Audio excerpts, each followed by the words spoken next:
Olá, eu sou a Tercila, sou psicóloga e nesse curso nós estamos conversando sobre como você, profissional da área psi, pode ajudar os seus pacientes a acessar os recursos necessários para se fortalecer e enfrentar as adversidades. Na primeira aula do curso, nós conversamos um pouco sobre a minha trajetória como psicóloga, sobre a minha relação com o construto da resiliência, como essa relação atravessou a minha vida e porque eu acredito que você também pode se beneficiar desses conhecimentos. A gente falou bem detalhadamente sobre o conceito, explicou de onde vem esse conceito, explicou cada palavrinha que está lá e por quê, e conversamos também sobre os problemas envolvidos em visões inadequadas do conceito de resiliência, certo? Na segunda aula, nós conversamos sobre orientações para os primeiros cuidados psicológicos.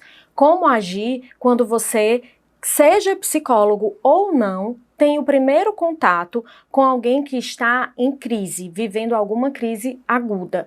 Então, foi outra aula muito interessante, com muito conhecimento em pouco tempo. Então, se você ainda não viu a primeira e a segunda aula, corre para ver que ainda está disponível, certo? E na aula de hoje, que é a terceira aula do curso, nós vamos conversar sobre a aplicação prática do construto da resiliência. Como é que a gente pode pensar em aplicar esse conhecimento que é teórico na nossa prática, na nossa vida, enquanto profissionais que lidam com pessoas em sofrimento, e também como a gente pode facilitar para que as pessoas façam essa prática. Essa coisa de pensar na prática é um diferencial desse curso que eu fiz questão de pensar e de trazer para vocês. Porque acaba que muitas vezes, e na psicologia principalmente, a gente tem muito contato com a teoria e depois já é jogado direto na prática, no trabalho ou no estágio. E aí eu penso que tem muitas coisas que a gente pode fazer entre esses dois momentos, sabe? Para se preparar melhor. Então tem muitos exercícios, tem muitas atividades, tem muitas coisas que podem ser feitas. E aí é essa tentativa que eu estou fazendo com a aula de hoje, para a gente olhar para um caso do filme, que é do filme Pieces of a Woman, e poder analisar essa personagem como se fosse alguém que chegasse para nós pedindo ajuda para um atendimento. Eu quero aproveitar para agradecer quem deixou comentários sobre o filme, sobre dúvidas, sobre o que achou das aulas até aqui. Para mim é muito importante que essa experiência de aprendizado seja uma troca e não um simples repasse de informações. Por isso que eu fiz questão de fazer dessa forma, de colocar para vocês o filme que a gente ia trabalhar, para que a gente pudesse discutir juntos. É importante para mim saber como foi que vocês viram, né? Como foi que vocês receberam esse filme, o que foi que vocês conseguiram identificar de teoria, de recursos, do que a gente já viu até aqui no curso, tá? E a proposta para a aula de hoje é justamente essa, que a gente possa colocar em prática. Então eu tenho certeza que vocês, quando estavam vendo o filme e fazendo a atividade, pensaram em muitas coisas que eu não pensei. E certamente eu também pensei em algumas coisas que vocês não pensaram, por isso que essa troca é tão interessante. E aí hoje a gente vou falar um pouco sobre o filme e vou falar sobre os fatores de risco envolvidos naquela situação, sobre os recursos que a nossa personagem, a Marta, pôde acessar e sobre como seria um primeiro atendimento com essa personagem vivendo essa situação. O filme Pieces of a Woman trata da história de uma mulher que acabou de perder a sua bebê, uma bebê recém-nascida.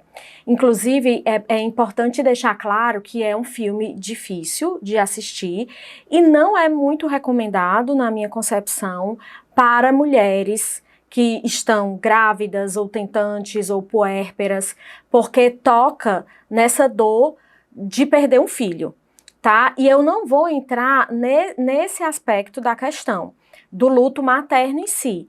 Eu estou usando o filme para ilustrar o luto. Então eu vou me apegar aqui muito mais às questões de luto.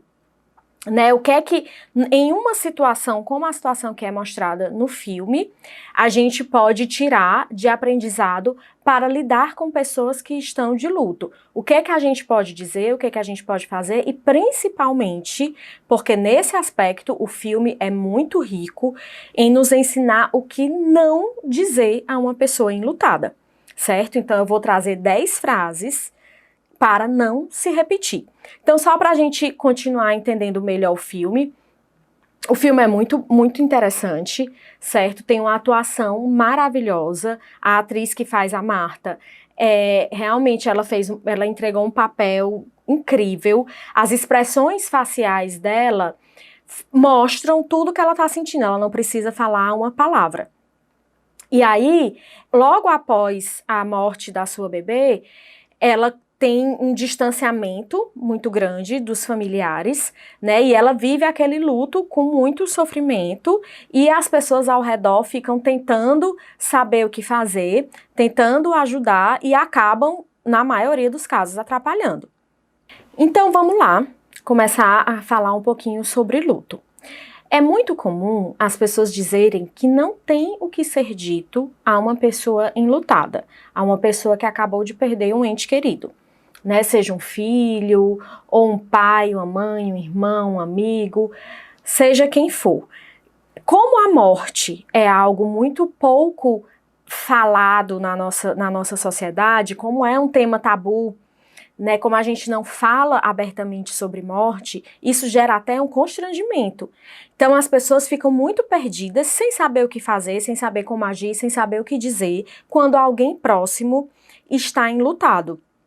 E aí em geral dizem isso, não tem o que dizer para uma pessoa que perdeu alguém que amava tanto. E aí a reflexão que eu quero trazer aqui hoje é que tem sim o que dizer. Tem frases, tem ações, tem cuidados que são realizados nesse momento de luto, que a pessoa enlutada recebe e consegue facilitar, né? É esse cuidado que vem do outro, da rede de apoio, consegue facilitar a elaboração do luto. Aquela pessoa pode se sentir amparada no momento de maior dor, né? Então, assim, primeiro vamos entender, vamos deixar de lado essa ideia de que não tem o que ser dito, tá? E vamos pensar no que é que pode ser dito. Quando eu estava preparando essa aula, eu fiquei pensando na minha própria relação com o luto.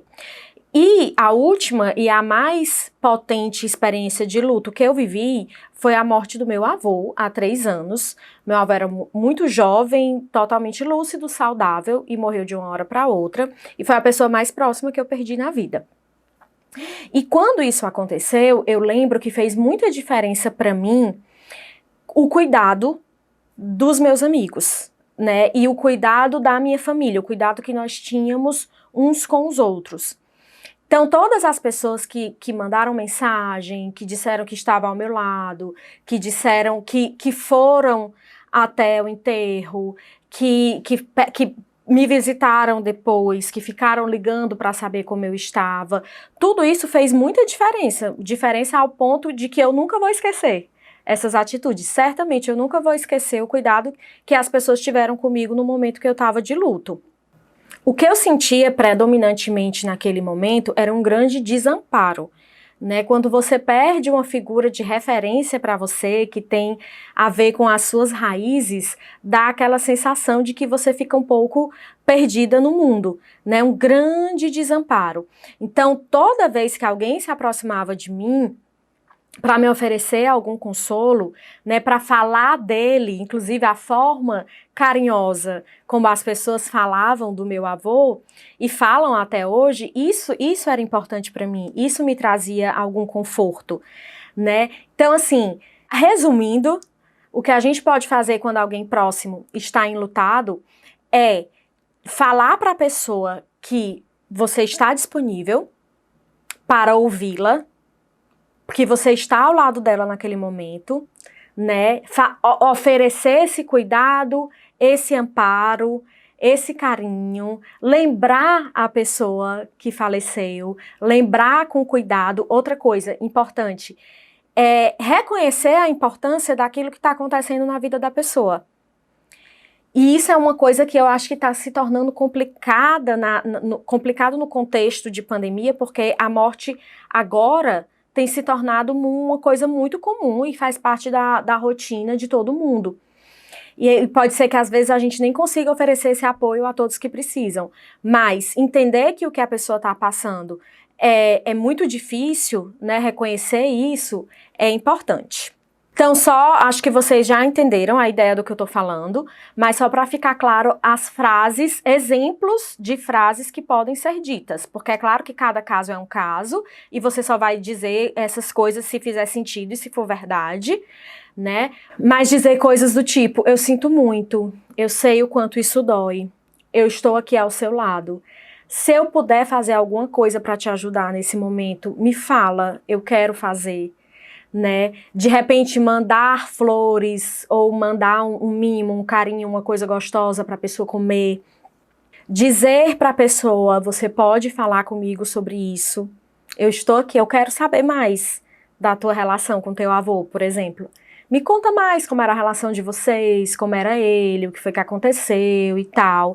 Então dizer para a pessoa, estou aqui. E dizer para a pessoa também, qualquer dia, se você quiser fazer algo para desopilar ou para falar mesmo do que você está sentindo, eu tô aqui disponível para isso. Um lembrete importante, é muito comum a pessoa sentir culpa no luto, é uma reação emocional típica do luto. Então, se a pessoa estiver se sentindo culpada, você pode dizer, eu entendo, em geral, quando a gente perde alguém que a gente ama muito, a gente fica se questionando, poxa, será que eu podia ter feito algo diferente? Será que eu podia ter feito algo para mudar essa realidade? Mas olha, você não teve culpa. Você fez o que era possível, você fez o que estava ao seu alcance. Então, e tendo esse tipo de conversa muito honesta, muito aberta, sustentar a dor do outro, que é o maior desafio, né? E se mostrar disponível para viver aquilo junto, mesmo que seja uma situação muito difícil de enfrentar. O filme, que é o retrato de um processo intenso de luto, do processo de luto da Marta, é um filme que mexe muito com a gente, que faz a gente sentir várias emoções diferentes. A gente sente raiva, a gente sente nojo, a gente sente medo, a gente sente tristeza profunda. Eu não sei se vocês tiveram essas reações emocionais. Conta aqui nos comentários o que foi que vocês sentiram assistindo o filme. E agora vamos para as 10 frases retiradas do filme que não devem ser repetidas nunca, que não devem ser ditas a uma pessoa enlutada. A primeira frase aconteceu quando a Marta encontra no mercantil, no supermercado, com a amiga de uma mãe dela, e a amiga fala, ela não tinha intimidade nenhuma com essa mulher, e essa mulher chega para ela e diz, olha, eu soube o que aconteceu, que coisa horrível, mas as pessoas culpadas, a culpada vai pagar, porque aí as pessoas ao redor da Marta começam a culpar a parteira. E porque querem levar adiante um processo judicial contra essa parteira. Então, essa mulher que não tinha intimidade nenhuma com a Marta, chega para ela e diz que, mas não se preocupe não, que a pessoa vai pagar. E ela fica completamente horrorizada. Né? Então, dessa frase, que é a frase 1, a gente pode tirar a lição de que não seja invasiva, não seja invasivo com uma pessoa enlutada. Isso não quer dizer que você não pode falar sobre o assunto com uma pessoa que você conhece, que você ama, que está passando por essa situação.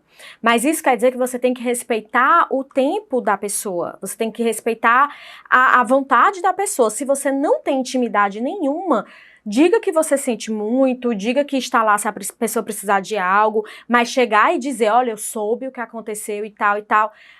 Pode ser que a pessoa esteja no momento que a última coisa que ela quer é falar sobre aquilo, né? Então, uma coisa é você se colocar disponível para falar sobre o assunto, outra coisa é você chegar invadindo e tirando conclusões sobre a vida da pessoa e aquele processo que ela está vivendo.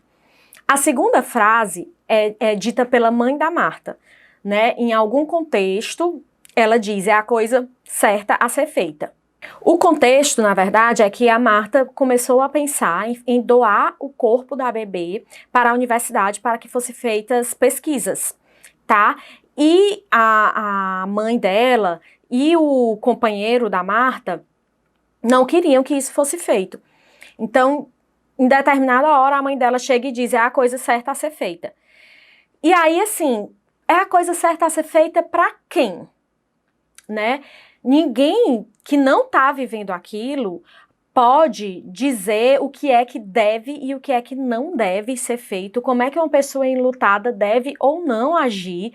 Então, a mãe da Marta a trata como se fosse uma criança que está naquela situação, que perdeu o senso e que não tem condições de tomar as suas próprias decisões. E isso não é verdade, ela está em sofrimento profundo, mas ela tem todo o direito de tomar a decisão que ela quiser com relação à filha dela. Aí vem a terceira frase, que foi dita pelo marido, pelo companheiro da Marta. Eles estão escolhendo algo para o jazigo e o nome da criança está escrito errado. E ela diz, não, esse não é o nome da minha filha. Aí o companheiro diz, mas esse é um pequeno detalhe. A Marta não diz nada, e eu acho que nem precisa eu falar muito sobre isso, né? Porque, obviamente, isso não é um pequeno detalhe. E se fosse, não seria para ela naquele contexto. Então, quem está de fora não deve dizer, isso é importante, aquilo é importante. Só quem sabe o que é importante é a pessoa que está vivendo o luto. E aí a quarta frase é uma frase dita também pelo companheiro, que certa hora ele chega para ela e diz, olha, eu pensei aqui a gente podia fazer uma viagem, a gente está precisando relaxar, se tornar mais leve. E aí ela, de novo, ela não consegue ter muita reação a essas coisas que ela escuta, porque, tipo assim, como é que você espera leveza, positividade, alegria de uma pessoa que acabou de perder uma filha? Né? Então, assim, não, gente, não é um momento que não tem nada a ver com leveza. É um momento em que, claro, a pessoa precisa receber suporte, precisa receber apoio, cuidado, esperar que essa pessoa seja alegre, pense positivo, ou algo do tipo, chega até a ser cruel. A quinta frase é dita pela mãe da Marta, ela diz, eu não quero que as pessoas te julguem. Então ela fica nesse jogo, nesse processo de tentar convencer a Marta de fazer o que ela quer, o que ela considera correto e o que ela considera que vai gerar menos julgamento das pessoas. Acontece que, a partir do momento que uma pessoa chega para outra e diz, eu não quero que as pessoas te julguem, é porque, no mínimo, essa pessoa já tá te julgando. Já tá achando que o que você tá fazendo não é legal. O que você fez tem algo de errado. Então, quando a mãe da Marta diz isso para ela, a Marta, inclusive, consegue verbalizar, mas você tá me julgando, você tá com vergonha de mim, né? Você acha que eu fracassei. E aí, para mim, deu um alívio quando a Marta fala essas coisas, porque, assim, é óbvio, né? Uma pessoa que diz, é como se a mãe tivesse a intenção de proteger a Marta desse julgamento, mas se ela acha que isso é necessário, é porque ela acha que a Marta fez algo de errado. Agora imagine a situação de uma mulher que acabou de perder uma filha e tem que lidar com algum julgamento, né? Óbvio que ela não fez nada que ela não queria que isso acontecesse, que ela não fez nada para que isso acontecesse. Só que aí começa a entrar em questão todas as escolhas dela com relação ao parto. E para coroar, a mãe dela ainda diz assim, essa é a sexta frase, se você tivesse feito do meu jeito, a sua filha estaria nos seus braços agora. Aí, realmente, essa hora foi a hora que eu senti mais raiva no filme, né? Além de julgar, ela começou julgando de uma forma velada. Aí, nessa hora, ela escrachou, né? Não, porque se você tivesse feito do meu jeito, isso não teria acontecido. Ou seja, ela não estava mais apenas julgando o comportamento da Marta, ela estava culpando, literalmente, a Marta pela morte da filha dela. Então, por isso que eu digo que o filme desperta emoções, porque eu particularmente fiquei com muita raiva nessa hora. E aí tem uma frase, que é a sétima, que é da irmã dela, que diz assim, você precisa de terapia. Só que em um tom pejorativo. Então, sabe quando a pessoa tá tendo alguma reação emocional e você começa a achar que a pessoa tá ficando louca, que a pessoa tá dando trabalho, que a pessoa tá gerando problemas, e aí você olha pra pessoa e diz, você precisa de terapia. quase como se a terapia fosse uma punição para aquele comportamento inadequado da pessoa. Então entenda, se você tem muita intimidade com alguém, se você acompanha a vida de uma pessoa de forma próxima, né, de uma amiga, de alguém da família que seja, e você diz, olha, eu acho que você está sofrendo tanto com essa situação, que talvez se você procurasse ajuda profissional, de psicóloga, de psiquiatra, isso poderia te ajudar, te trazer um pouco mais de conforto, melhorar a tua qualidade de vida.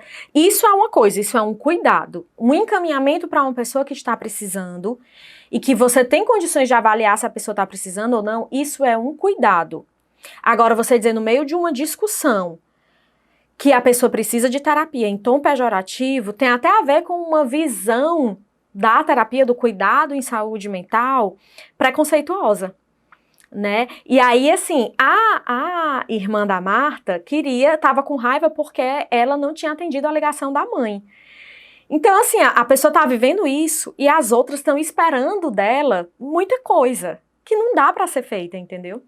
E aí, nessa mesma pegada do você precisa de terapia, tem uma frase, se eu não me engano, dita pela mãe, que é você precisa superar. Então tá, né? Então é muito simples assim. Quem tá sofrendo, gente, por favor, para de sofrer e supera, que tá ok, é tudo muito simples. Óbvio que não. Óbvio que a pessoa não tem obrigação nenhuma de superar, para começar, e segundo, que isso é um processo que leva o tempo, e que cada pessoa vai levar o seu tempo para elaborar esse luto. E provavelmente o luto por perder uma filha, ele vai ser elaborado, mas é uma dor que é uma ferida que vai ficar eternamente na vida da pessoa, né? Então, assim, ela vai passar pela fase mais aguda de sofrimento e de angústia pós-luto.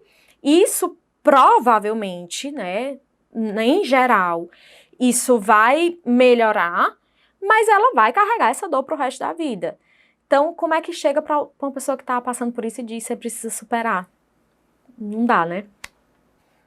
Aí a gente já se encaminha para a fase mais final do filme, que é quando vão para o julgamento da parteira, tá? Então, estão lá no julgamento da parteira, a Marta é chamada como testemunha para falar como foi, e ela é tratada, né, pelo advogado, assim, pelas pessoas lá no julgamento, na audiência, não sei,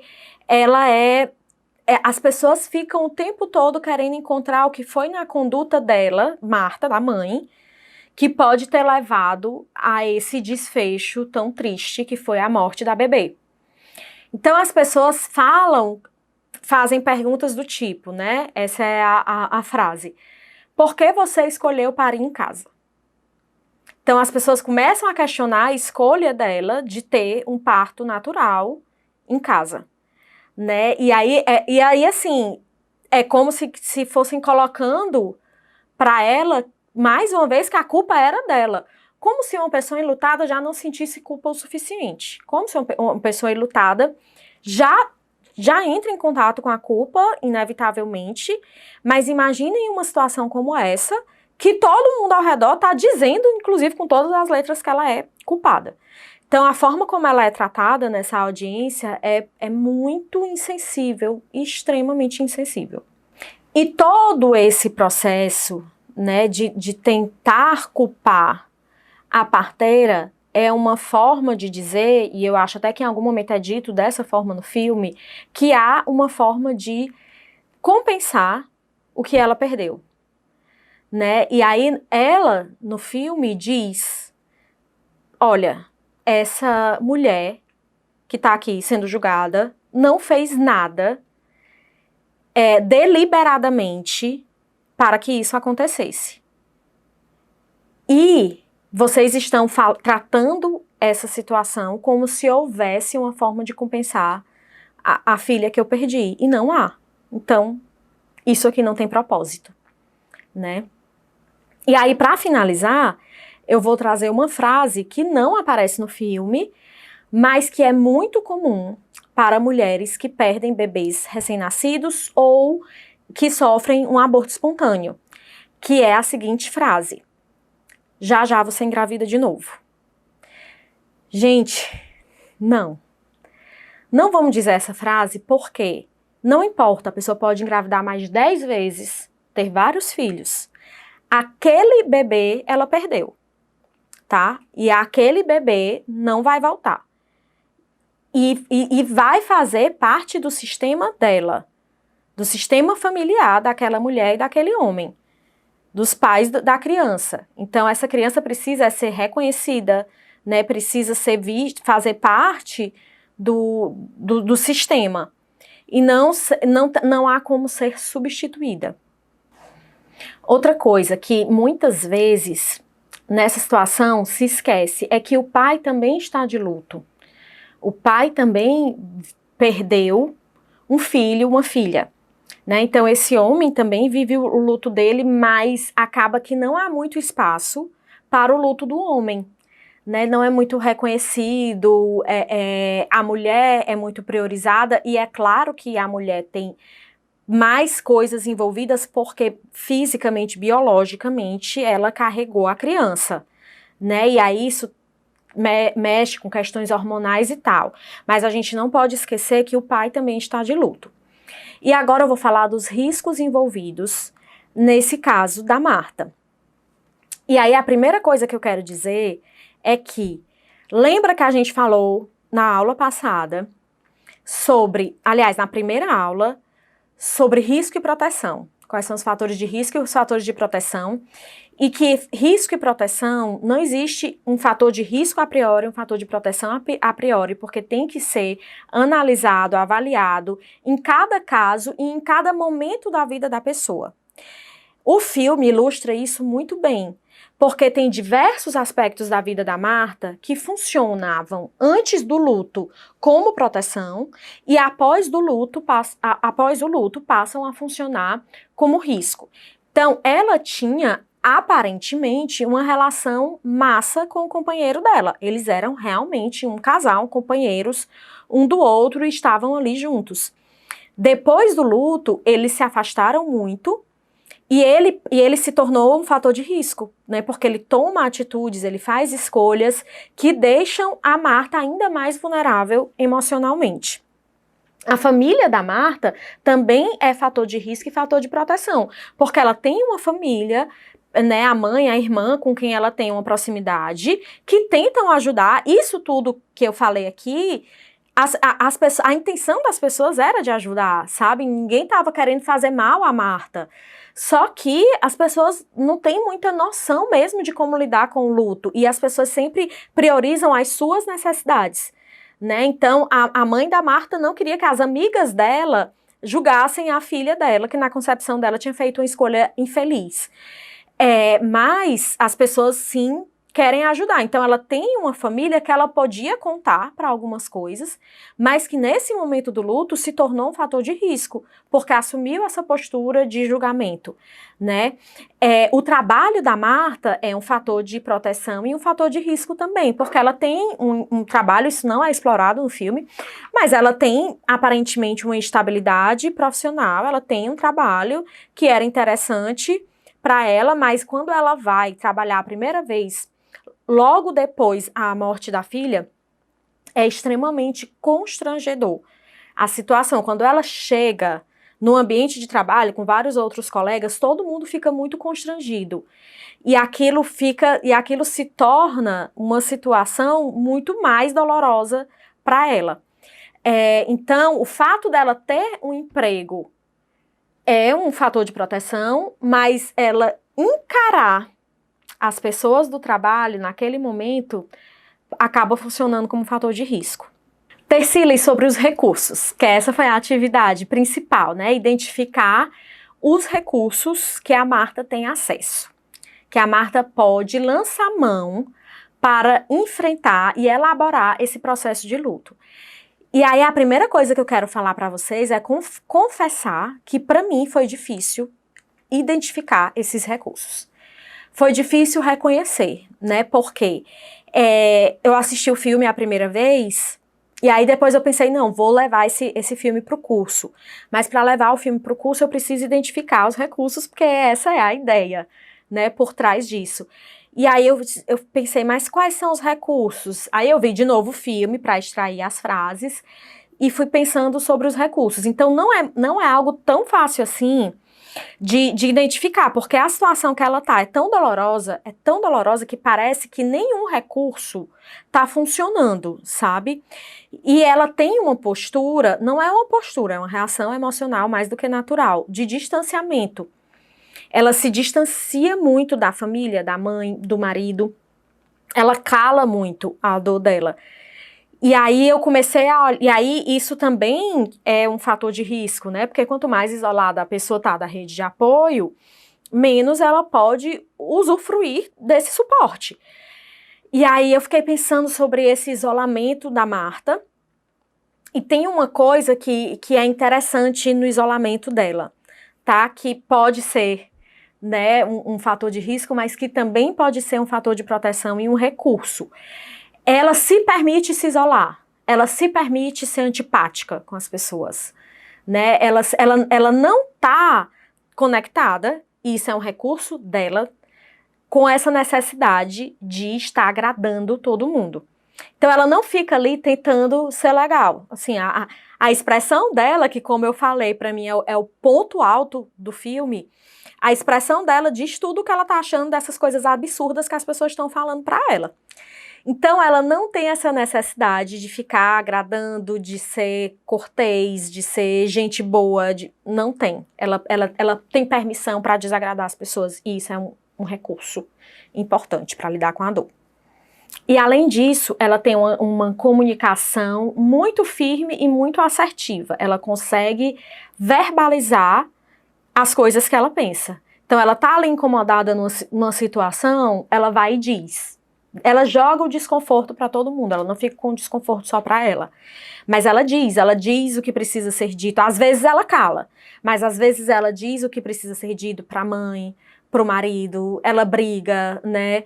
Então, assim, a comunicação assertiva, o fato dela conseguir comunicar para as pessoas o que ela quer, o que ela acha, colocar limites. Então, é uma comunicação assertiva e uma capacidade de impor limites. Então, ela diz até onde as pessoas podem ir. Quando as pessoas ultrapassam o limite, ela tem uma reação muito firme, né, que deixa claro que aquilo ali ela não permite, ela não aceita.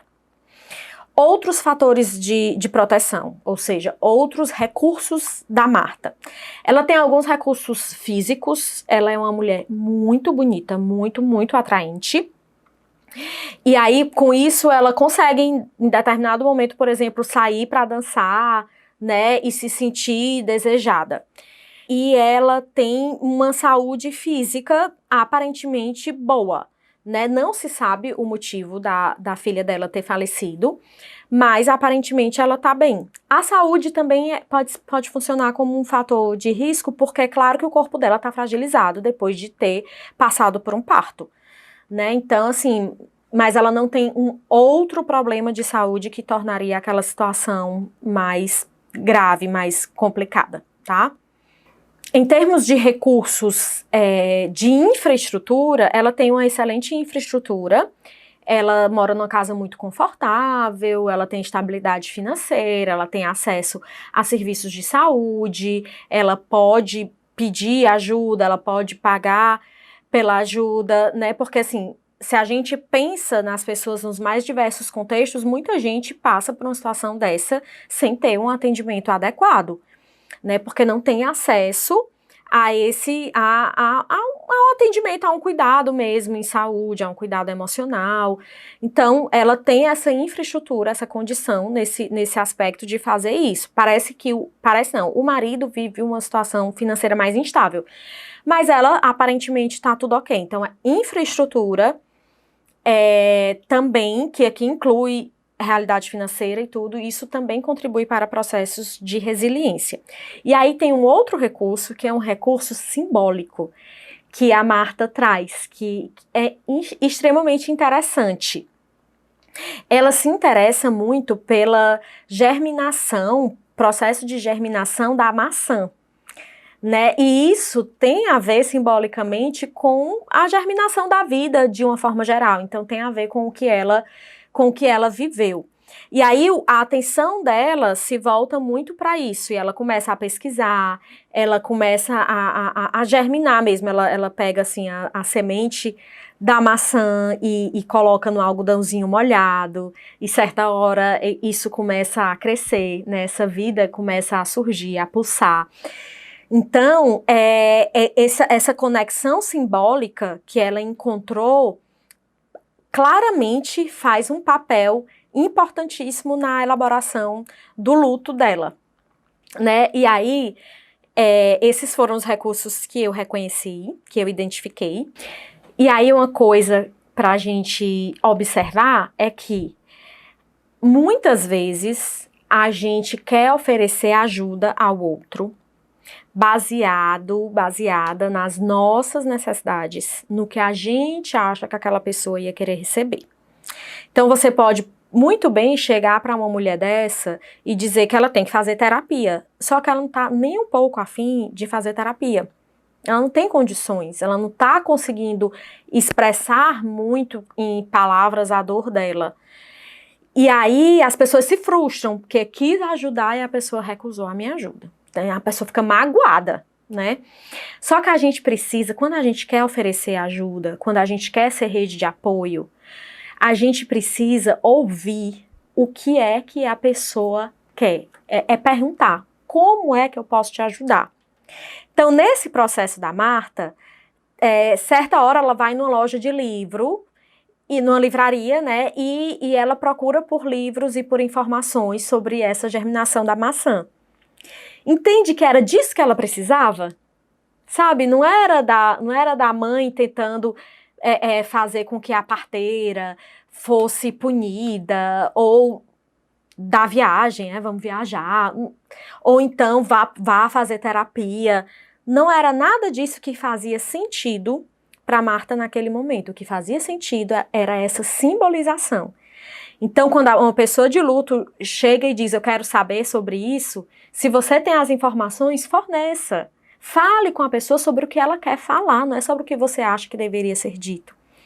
E aí, esse recurso, para ela, naquele momento, era mais necessário, fazia mais sentido do que outros.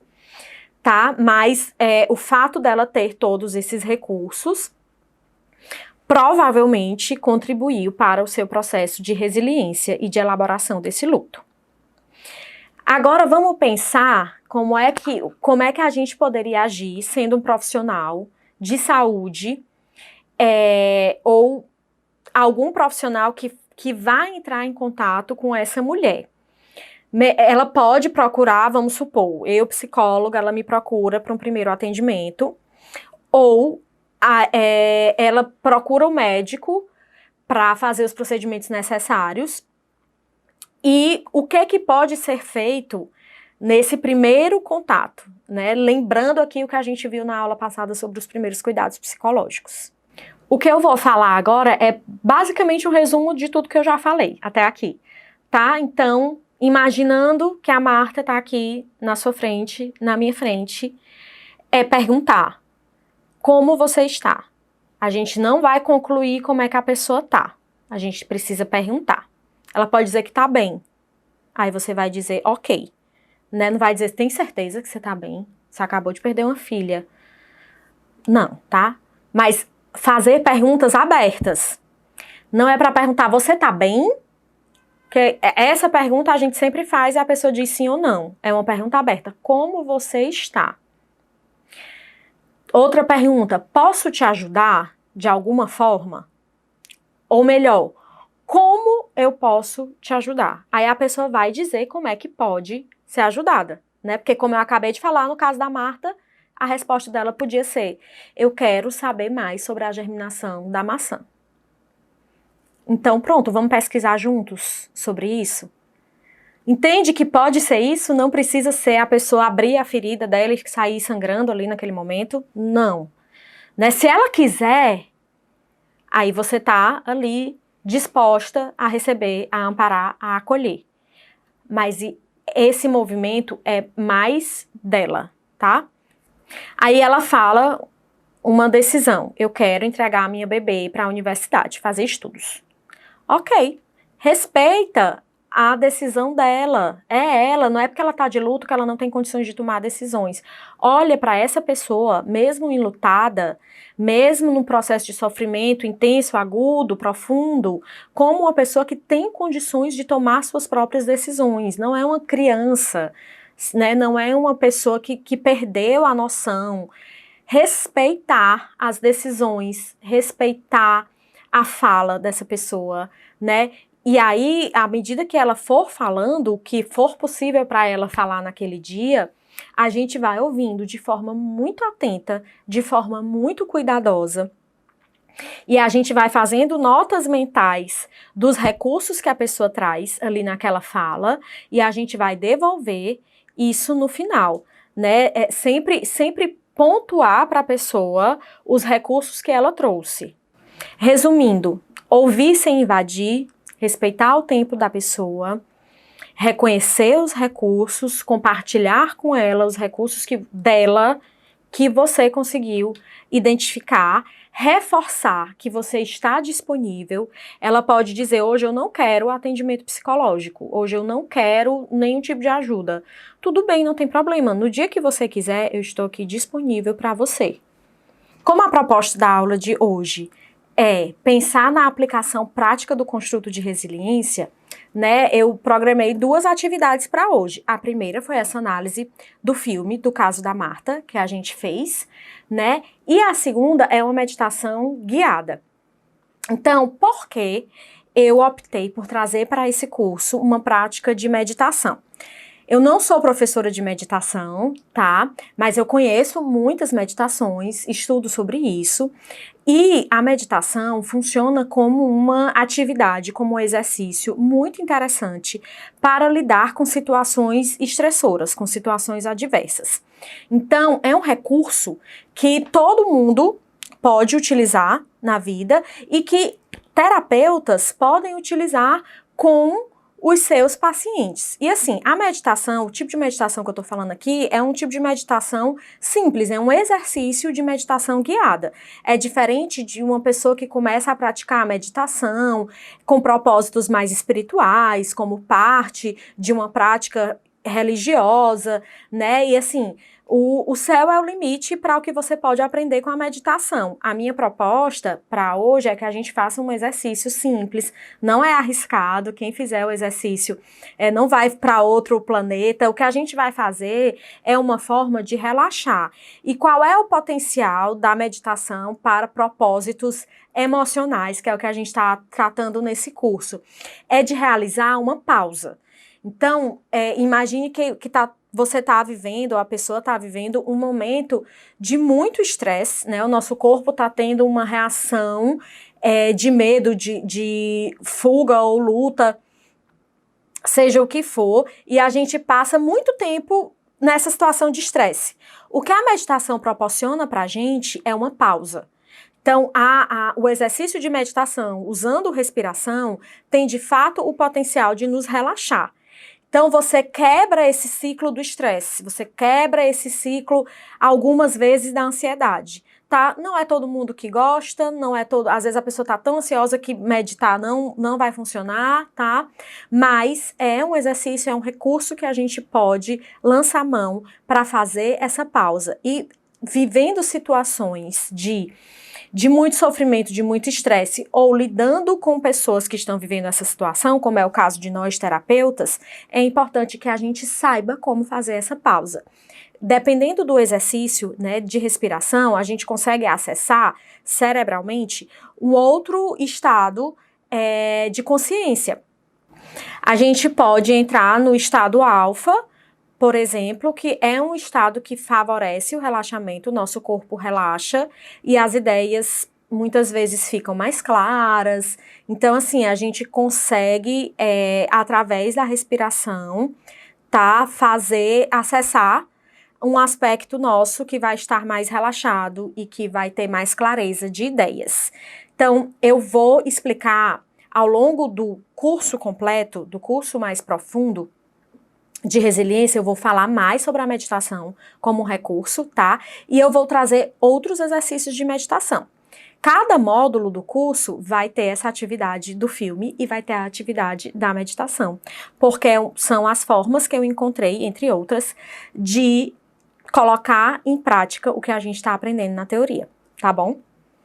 Então, o exercício de meditação que eu vou trazer para vocês hoje é uma meditação que eu aprendi com uma professora de meditação americana, Emily Fletcher, e é um exercício de conexão com os sentidos, tá? A gente vai fazer primeiro uma parte de respiração e outra a parte da gente se dar conta, se conscientizar de todos os sentidos do nosso corpo, né, que é por onde a gente se comunica, é como a gente se comunica com o mundo. Então, essa meditação tem o objetivo de nos ancorar no nosso corpo e no momento presente, né, imaginando que a gente acabou de fazer esse atendimento super delicado, né, super complexo de uma paciente como a Marta, por exemplo, e a gente quer voltar para o nosso corpo, e a gente quer relaxar, e a gente precisa que funcionar, né, de uma forma mais interessante.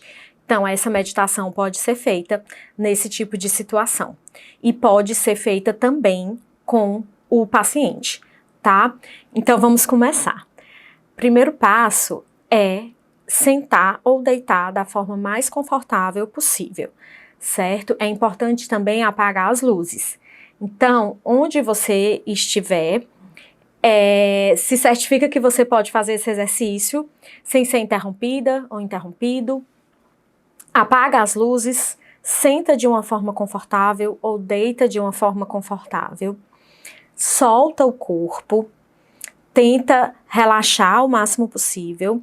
E aí, a gente vai fazer um exercício de respiração, tá? Que é assim. Coloca a mão nessa posição, certo? E aí, com o polegar, a gente vai fechar de um lado a narina direita e com o dedo anelar, a gente vai fechar a narina esquerda, tá? A gente começa a meditação expirando. Então, vamos fechar a narina direita com o polegar e vamos colocar todo o ar para fora.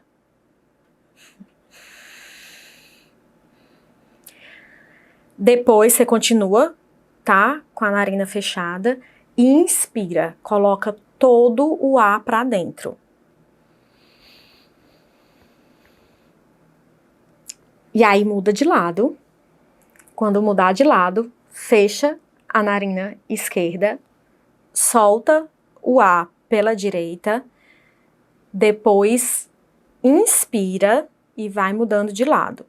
Essa coisa de usar os dois lados possibilita uma conexão entre os dois hemisférios cerebrais, né? E é muito interessante que o nosso corpo faça esse trabalho.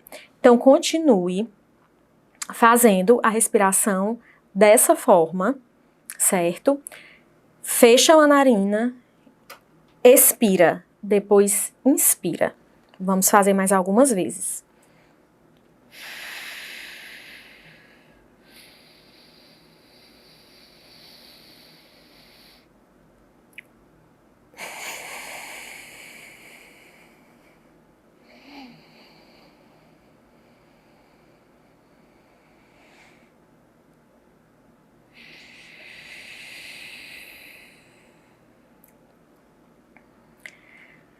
Quando você estiver inspirando,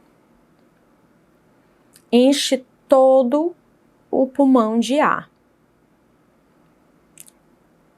Sente essa sensação gostosa, que é encher todo o pulmão de ar e depois esvaziar todo o pulmão até o fim.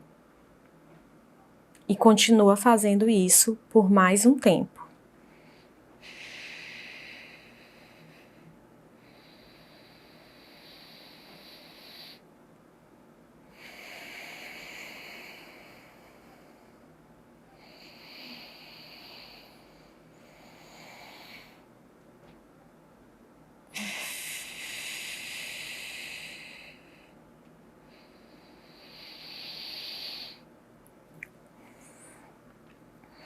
Continuem fazendo o exercício com os olhos fechados. E vamos agora usar um pouco da nossa imaginação, certo? Quando estiver inspirando, imagina o fluxo de energia se iniciando na base da coluna vertebral. E é como se esse fluxo fosse carregando toda a sua coluna de energia. E esse fluxo sobe e vem para o centro da testa. Quando você estiver expirando, você imagina o fluxo de energia saindo pelo centro da testa. Vamos fazer mais algumas respirações, imaginando esse fluxo de energia.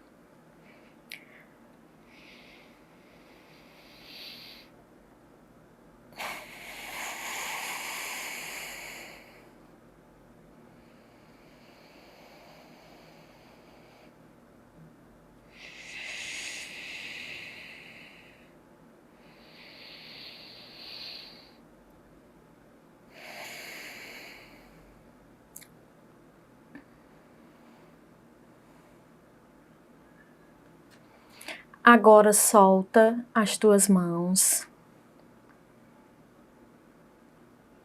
Sente essa sensação boa que a respiração nos proporciona. Fica quietinho, quietinha, paradinha. E vamos começar a prestar atenção no que os nossos sentidos estão nos dizendo. Comece a prestar atenção no que você está escutando. Qual é o som mais prevalente nesse momento? Qual é o primeiro som que você consegue se dar conta? Observe com atenção e veja se tem algum som secundário. Alguma coisa assim mais longe, mas que você consegue captar. Fique ouvindo o que for que você está ouvindo nesse momento.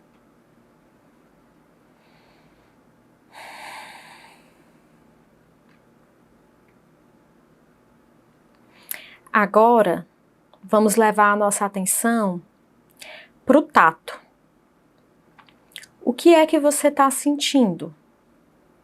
Você consegue sentir as suas roupas no seu corpo? Você consegue sentir a superfície de onde você está? Da cadeira, da cama? Tem alguma outra sensação tátil no seu corpo? Sinta o que você está sentindo.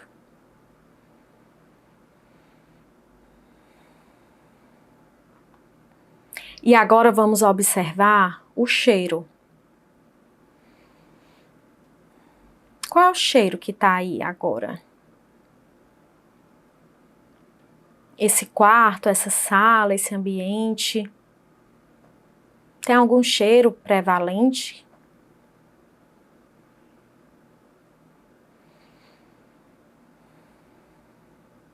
Sinta o cheiro que está aí. Agora vamos levar a nossa atenção para o nosso paladar. Tem algum gosto na tua boca agora? Ainda tem o gosto da última coisa que você comeu? Ou de repente da pasta de dente? Ou você não está sentindo gosto de nada? Se não estiver sentindo o gosto de nada, sinta nada. Mas observe o que você está sentindo com relação ao paladar. Para finalizar, vamos observar o que estamos vendo, mesmo com os olhos fechados. Quando a gente fecha os olhos, geralmente aparece uma escuridão e alguns foquinhos de luz. Tem esse foco de luz na tua visão? Tem alguma cor? Ou é só a escuridão mesmo? Tá tudo preto. Fique aí vendo o que você está vendo.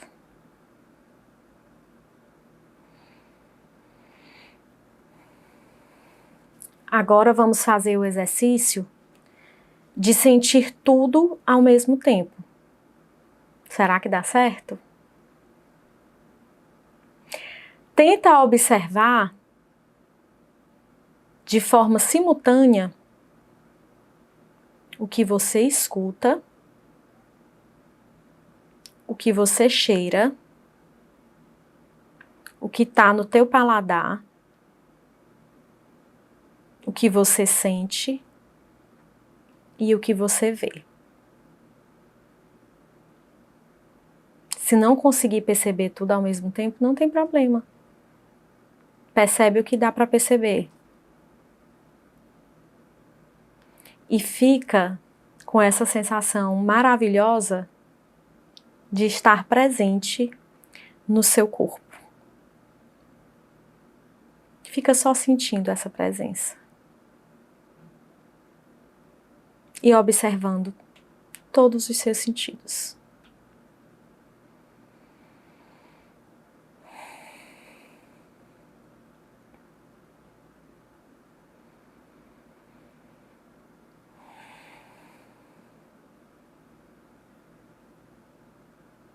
Aos poucos,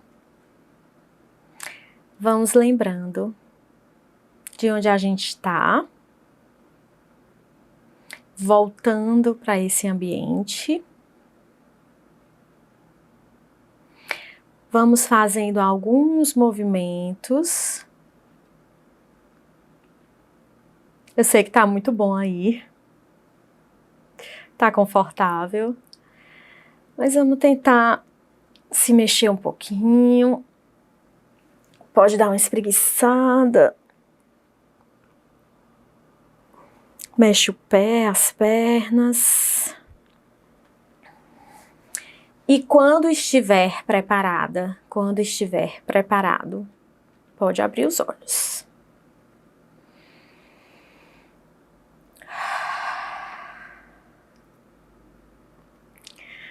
Quando termina a meditação, a gente tá com essa sensação assim, meio groggy, né? De relaxamento. Eu tô agora, bastante. Tô em outra frequência mesmo. E é sempre assim quando eu faço algum exercício de meditação, de respiração, de relaxamento, ou, enfim, qualquer exercício desse tipo com os pacientes na clínica. Eu vivo toda a meditação com eles e eu fico extremamente relaxada junto com eles, né? E aí dá mesmo essa sensação, mas em pouco tempo a gente volta ao estado, espero que um pouco melhor do que o anterior. Bom, foi isso que eu preparei para a aula de hoje. Eu espero que vocês tenham gostado, que vocês tenham aproveitado as atividades que a gente fez. Quero pedir para vocês comentarem aqui sobre a análise do caso da Marta. Se o que vocês tinham pensado quando fizeram o exercício foi parecido com o que eu trouxe, né? Se o que vocês pensaram em termos de recursos, em termos de fatores de risco, se o que vocês tinham identificado, o que vocês identificaram foi parecido ou nada a ver com o que eu identifiquei, tá? E quero também saber como foi para vocês a experiência da meditação. Não deixem de comentar para eu saber como chegou para vocês esse exercício, o que foi que vocês sentiram, deu para relaxar, não deu, ficou groggy como eu ou não. Então conta tudo para mim aqui nos comentários, certo? E aí, esse curso de 3 dias que a gente está fazendo foi elaborado como uma forma de trazer, de compartilhar muito conhecimento e exercícios práticos em um curto espaço de tempo. Então eu procurei fazer as aulas de forma objetiva e de uma forma que realmente fosse um curso completo, porque quem faz essa parte do curso tem um curso completo com ferramentas, né? Conseguiu visualizar que recursos são esses, que podem ser fortalecidos, conseguiu visualizar exercícios que podem ser feitos para que a gente se prepare e se fortaleça, conseguiu entender o que é resiliência e o que não é resiliência. Então, assim, a gente conseguiu fazer um curso bem completo. Eu espero que tenha chegado assim para vocês, né? Que vocês estejam satisfeitas e satisfeitos com o que a gente aprendeu até aqui. Acontece que falar sobre resiliência, falar sobre como se preparar para receber demandas tão complexas e como lidar com essas demandas, facilitando o acesso dos nossos pacientes aos recursos que são necessários para se fortalecer e enfrentar as adversidades, ou seja, viver processos de resiliência, isso é um universo, né? A gente tem muito a falar sobre isso. A gente pode aprofundar esse conhecimento, ampliar esse conhecimento de muitas formas, né? E é por isso que, para quem quiser se aprofundar nesse conhecimento, para quem quiser se preparar melhor para receber esse tipo de demanda, eu estou oferecendo um curso maior, um curso mais completo, um curso que vai funcionar exatamente da forma como esse funcionou. Esse curso que nós estamos finalizando hoje corresponde ao módulo 1 do curso que eu estou oferecendo a partir de agora, do curso maior, mais completo, mais profundo, tá? O curso ao todo vai ter 5 módulos, o primeiro foi esse que a gente já viu, então tem outros 4 módulos. Ao longo de cada um desses módulos, a gente vai fazer o mesmo processo que a gente fez aqui, só que com alguns adicionais. Então, cada módulo vai ter aulas gravadas, com conteúdo teórico, mas sempre pensando nessa aplicação prática, porque isso eu faço questão que seja um diferencial desse curso. Cada módulo também vai ter algo diferente do que a gente está tendo aqui, que é uma aula ao vivo. Então, a gente vai ter uma oportunidade, depois de cada módulo com as aulas gravadas, de se encontrar e de conversar e de tornar essa troca real. Então, o momento das aulas ao vivo é o momento em que a mágica vai acontecer, porque vocês vão me falar como é que esse conteúdo está chegando para vocês. Então, na aula ao vivo, a gente faz um resumo do que a gente viu no módulo, na parte gravada do módulo, e a gente abre a sala de conversa, a gente abre o diálogo. E quem quiser pode participar. Pode participar por vídeo, pode mandar perguntas escritas, pode mandar perguntas antes para eu já tentar colocar no início da aula, pode trazer alguma dificuldade que enfrenta na sua realidade, no seu contexto, alguma situação que vivencia na clínica ou em outro contexto de atuação da psicologia. Então, vai acontecer de fato uma troca, um compartilhamento e um fortalecimento dessa teia que a gente está tentando criar aqui. Então, além das aulas gravadas, das aulas ao vivo, que vão acontecer uma vez por semana, a gente vai contar em cada módulo com exercícios semelhantes ao que a gente fez aqui. Então, cada módulo vai ter um filme, vai ser sugerido, indicado um filme, a gente vai pegar uma personagem desse filme e vai analisar à luz do que a gente falou na teoria, tá? A gente vai fazer um exercício de meditação guiada que é relacionado com o que a gente está trabalhando naquele módulo especificamente, e a gente vai ter uma aula ao vivo para fazer essa troca.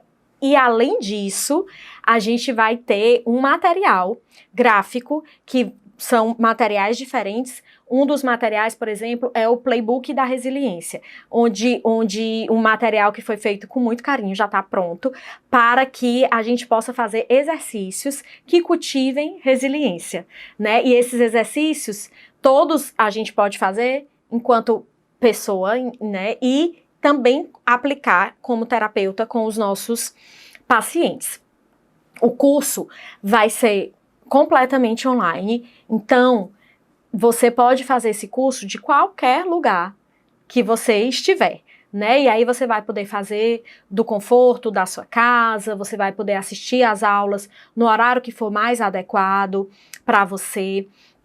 As aulas ao vivo têm hora marcada, mas vão ficar gravadas.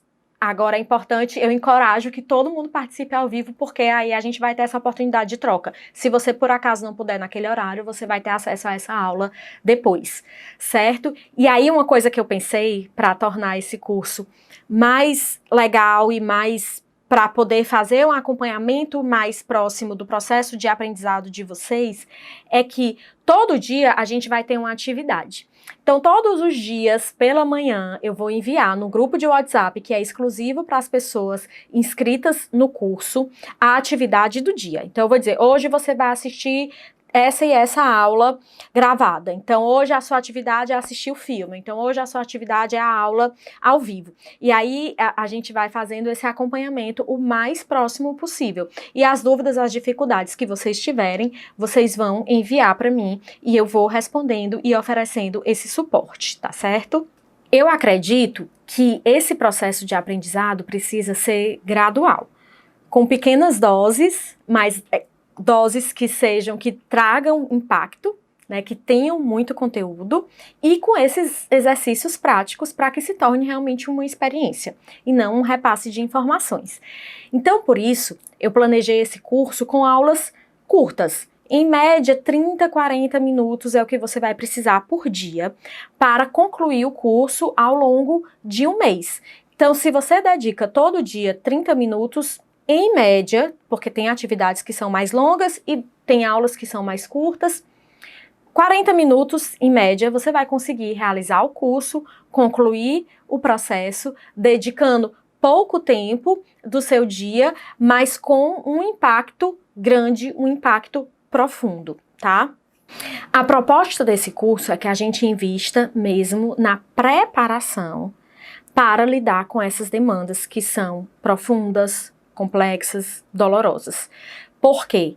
Lidar com esse conteúdo é muito difícil. Quando a gente se abre e se propõe nesse ofício de terapeuta, ou de psicólogo, ou de outra profissão relacionada à área psi, a lidar com a dor humana, a gente está fazendo o compromisso de lidar também com a nossa própria dor, né? Então a gente não tem mais a opção de ficar tão alienada com relação ao que está acontecendo com a gente, com relação ao que está acontecendo com o mundo, porque a gente está o tempo todo cutucando essas feridas.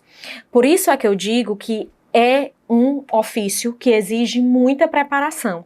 Mas, Tecílio, o que você está dizendo aqui é que quando eu terminar esse curso, eu vou estar preparada para atuar nesses casos? Não, porque essa preparação não tem fim.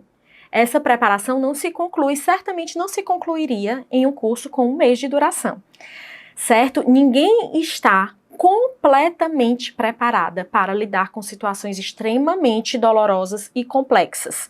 Até porque a gente não sabe, a gente não tem como prever o tipo de situação que vai chegar para a gente na clínica. Então não existe essa preparação total. Mas é claro que quanto mais a gente treina, quanto mais a gente estuda, quanto mais a gente vivencia, quanto mais a gente cuida, essa parte é muito importante, a gente cuida das nossas próprias questões, das nossas próprias feridas e próprias dores, mais condições a gente tem de estar nesse lugar de terapeuta. É uma oportunidade de a gente olhar para essas questões como a morte, como o abandono, como a ideação suicida, essas questões que são muito difíceis de falar e a gente poder falar sobre esse assunto e tornar esse assunto mais familiar e perder o constrangimento de tocar nessas questões. E aí a gente vai se familiarizando, a gente vai aprendendo o que é que pode ser feito, né? Como eu tenho feito aqui com vocês. O que é que não deve ser feito? Como é que a gente pode contribuir para facilitar para que essas pessoas que chegam até nós acessem os recursos necessários para enfrentar a dor delas. Então, essa preparação exige, de fato, que a gente viva a vida, que a gente lide com as nossas dores, que a gente faça supervisão e que a gente estude muito. E que a gente exercite isso tudo que a gente está aprendendo.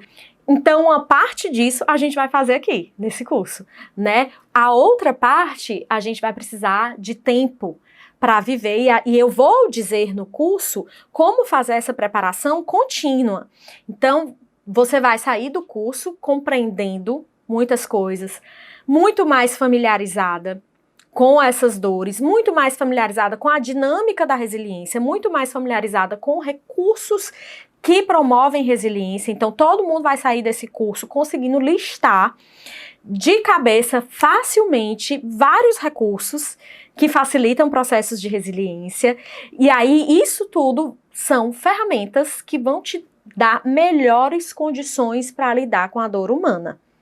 Melhores condições também para aceitar e acolher essa dor, aceitar e acolher as emoções, com um olhar mais afiado para reconhecer o que aquela pessoa tem de potencial, o que aquela pessoa tem que pode ajudá-la a enfrentar essa adversidade e, inclusive, começar a visualizar recursos que ela ainda não tem, mas que ela pode criar, que ela pode buscar, né? Abrir espaço para o novo, abrir espaço para essa criatividade que precisa surgir em momentos de crise e poder ir vivendo esse processo. Então, se você se interessa pelo tema da resiliência, se você quer aprender mais a como colocar em prática esse construto e se preparar para receber demandas complexas, faz a tua inscrição no curso Resiliência, cultivando recursos para enfrentar situações adversas. Basta clicar, aqui embaixo tem um botão para se inscrever no curso, você clica lá, faz a sua inscrição e a gente dá início a esse processo, a essa jornada de aprendizado. O investimento para esse curso é de R$ 297. As vendas são feitas pela plataforma Hotmart e a Hotmart te dá a opção de parcelar o curso com juros ou pagar de uma vez só sem juros, certo? Se ao iniciar o curso você perceber que esse curso não vai te ajudar, não vai te fortalecer, te preparar e te ajudar com ferramentas para facilitar o acesso dos teus pacientes a esses recursos para se fortalecer e que não é aquilo que você esperava, você pode, a Hotmart dá uma garantia de 7 dias e você pode cancelar o curso. Combinado? Então, gente, foi um prazer estar com vocês nesse processo, nessa jornada. Eu espero que vocês tenham aproveitado, como eu aproveitei. Eu espero que tenha sido útil, que vocês tenham aprendido, que vocês saibam agora facilmente listar pelo menos 5 recursos que facilitam resiliência, tá? E se você quiser acompanhar o meu trabalho mais de perto, se você quiser ver outras coisas que eu já produzi, se você quiser ficar por dentro do que eu tô lançando, do que eu tô criando e aprender muito mais sobre resiliência, você pode também me acompanhar nas redes sociais, tá? Pode me acompanhar no Instagram, @resiliênciapsi, no YouTube, Resiliência Psi, página do Facebook, Resiliência Psi. Então, pode entrar em contato comigo, caso queira saber algo mais sobre o meu trabalho e sobre a resiliência, tá? E eu espero ver vocês em breve.